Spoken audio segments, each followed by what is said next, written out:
I feel a little intimidated right now, but I'm still going to do this. I'm going to review this very special freak of nature right here. This is a very, very large plantain known in Malaysia as pisang tanduk. Pisang means banana and tanduk means horn, so it is a horn banana. Some countries call this a horse banana, but I can't think of why they would do that. I feel like I don't really want to eat it. I want to, I don't know, put it in a tent somewhere and sell tickets for people to see it. Like, this thing is huge. I'm actually having to sit back further away from the camera just so I can fit this in frame. Like, normally I'd be here, but you wouldn't be able to see the whole thing.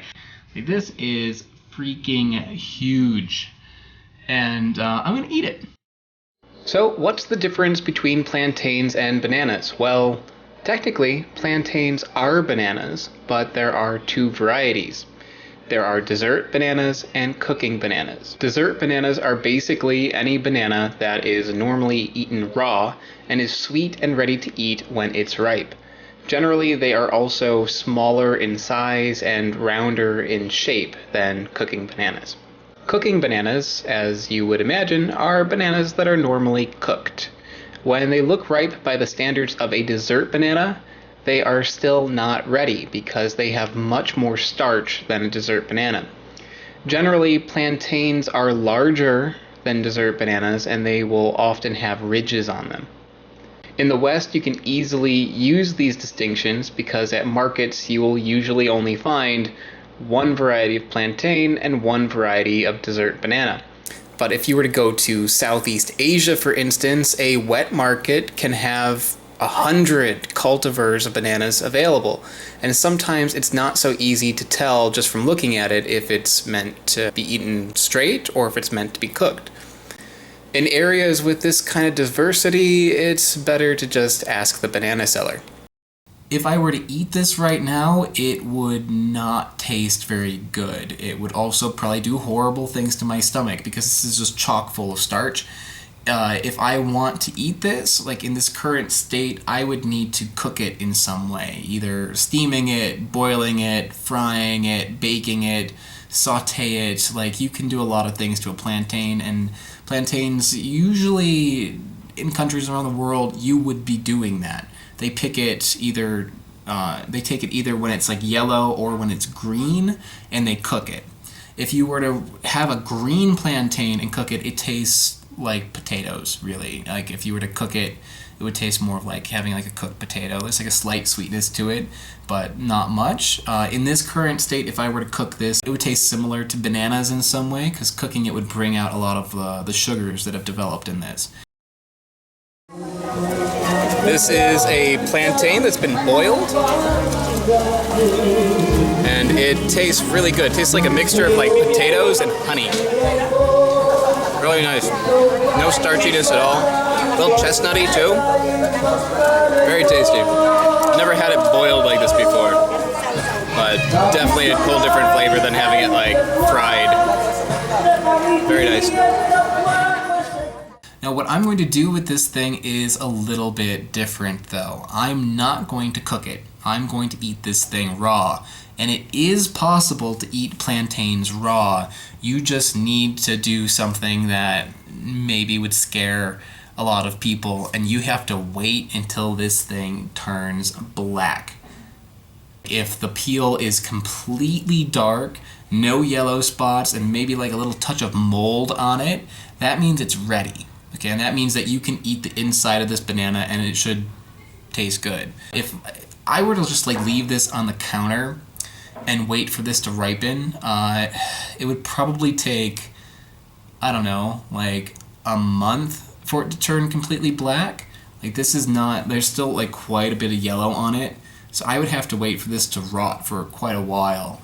So what I'm going to do is I'm going to try to hasten the process a little bit by putting it in a bag. Usually when you look at like recipes and how-to videos and stuff like that online, they say to put this in a brown paper bag. I don't know if there is a reason for that compared to a plastic one, but I'm going to use a plastic one. Why putting a banana or a plantain or other kinds of fruit in a bag causes it to ripen faster is that bananas, when they ripen, produce ethylene gas. If you put it in a bag, it's catching that gas and it's keeping the banana surrounded with the ethylene gas. When that gas is like surrounding the banana, it gets into the banana and makes it ripen faster. So if you want to ripen fruit, even if you want to like ripen an apple or something, if you were to put it in a bag with a banana, the apple would ripen faster too. Like the more fruit you have in the bag, the faster it will ripen.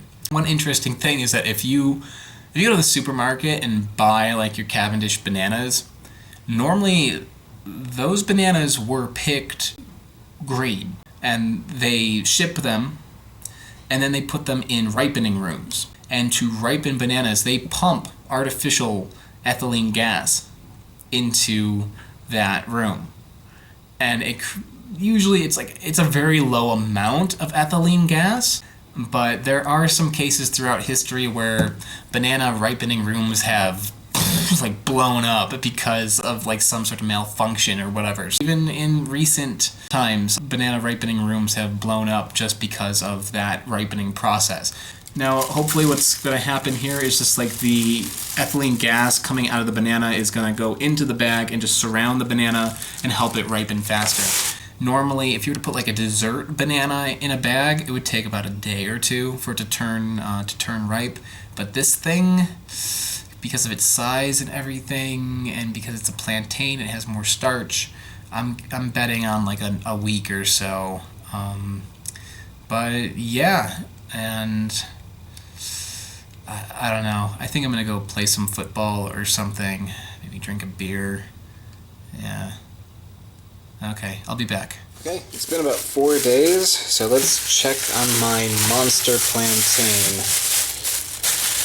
See how it's doing. I estimated it would be like a week or two, and alright, it's getting darker, but there's still quite a bit of yellow showing, so this is probably going to take, I'd still say like another week before this is ready at least. It's gotten darker, but the whole thing should be black. There should be no yellow to it.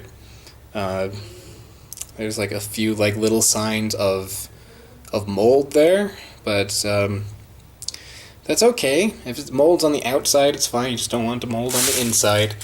But yeah, let's check on it in a few more days. Okay, it's been I think about 7 days now, maybe 8 days. I don't know. I haven't been paying attention, but let's see how this bad boy's doing. Ooh, yeah, it's getting there. As you can see, there's a heck of a lot of fuzzy stuff on it, but you know what? I still see some yellow. A little yellow there, little yellow there, little yellow there. So it is not ripe yet. Not ripe enough, no. I think this needs a few more days. It's still pretty hard, too. So, yeah. Not quite there. It's been 2 weeks, so let's see. Let's see how this is. I'm kind of afraid, honestly. I haven't looked at it this whole time. Let's see if it's ready to eat. And ta-da! Yeah. So, this is kind of gross looking, but from what I hear, if it's moldy on the outside, it doesn't necessarily mean that the inside is bad. What concerns me a little bit is that it's gotten like a little sticky, and it is breaking a little bit. So this might actually be bad just because this the peel has gotten little cracks in it, so maybe the inside also has gotten a chance to reach air and start turning bad. So yeah, and it's also got a pretty fragrant aroma to it and fragrant in kind of a fermented, moldy kind of way.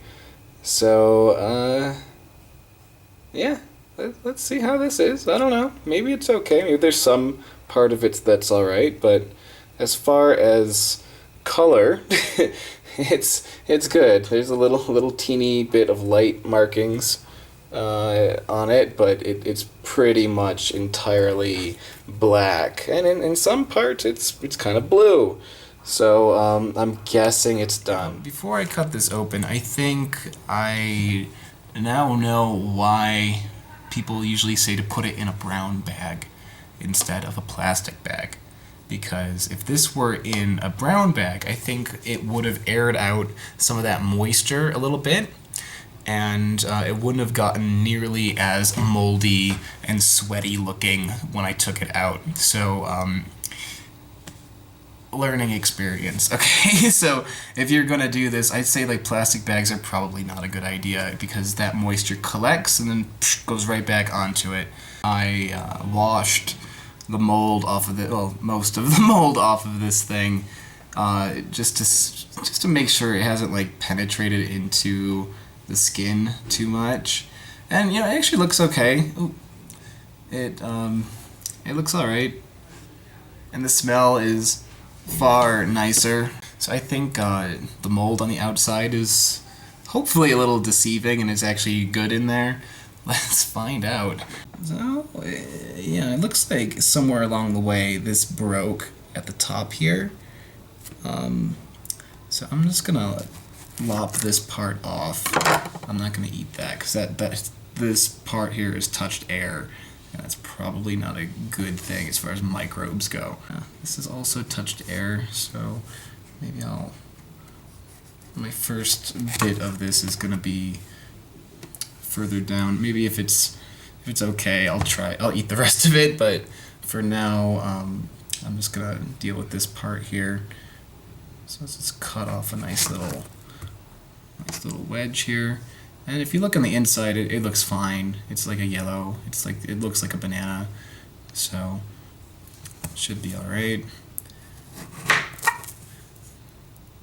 It's actually a little firm on the inside, so maybe I didn't wait long enough.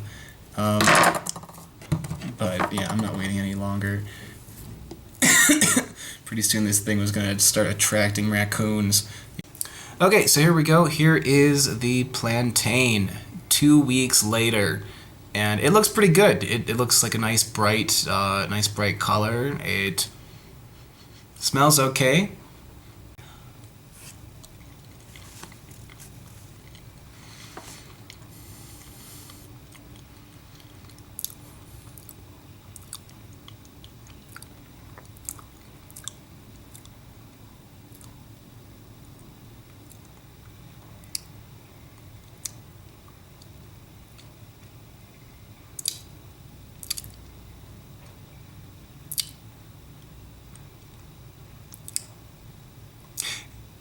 It's okay.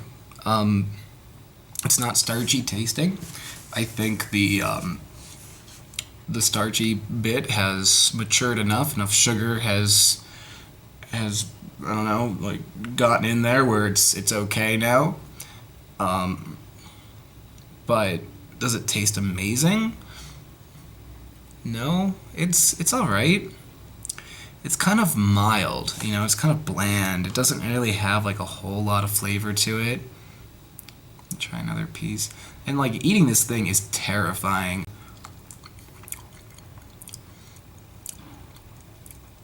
On a level of sourness, where like 1 is water and a 10 is lemon juice, I would put this around like a 2 or a 3. There's like a slight sourness to it, but not really. As far as sweetness goes, well, let's say a 1 is water and a 10 is sugar cube. It's maybe a little less sweet than like a Cavendish banana. Let's say like a Cavendish banana would be like a 6. This is like a 4 or 5. Bitterness, no bitterness. Starchiness, this does have a little bit, but not that much. I'd say like a 2 out of 10. It's pretty low. I think this is the proper ripeness as far as eating a raw plantain should be. I wouldn't wait any longer than this. That's getting into some dangerous territory. If you were to cook this, it would probably taste nicer, just to give it like a little more something. Or it might be good to put in a dish, but eating it just straight out, it's a little lacking. See, I'm being a little more confident with this. That might be a huge mistake, and I might spend the rest of the day curled up in a ball on the floor crying. But it tastes okay. It tastes like it's all right. It reminds me a little bit of like sweet potato. When I'm eating it, what's bringing back memories of is eating a mame sapote, because mame sapotes also have a sweet potato kind of flavor, and maybe these have like a similar kind of sweetness level, but yeah, it's weird. I wasn't expecting that. So this has a sweet potato mame sapote taste with a banana taste to it. And if you think about that when you're eating it, yeah, it's pretty good. But if you're anything like me, you'll take maybe a few bites of this thing and be like, all right, that's all right, but now what am I going to do with it? So I wouldn't do this ever again, unless I was going to do something with the plantain afterwards, just to eat the thing straight. Nah, I'm not going to do that again. So anyway, I think that's all I really have to say about this thing. I hope you enjoyed me taking a ripe plantain that is bigger than my head and rotting it and eating it on camera. That was certainly an experience for me.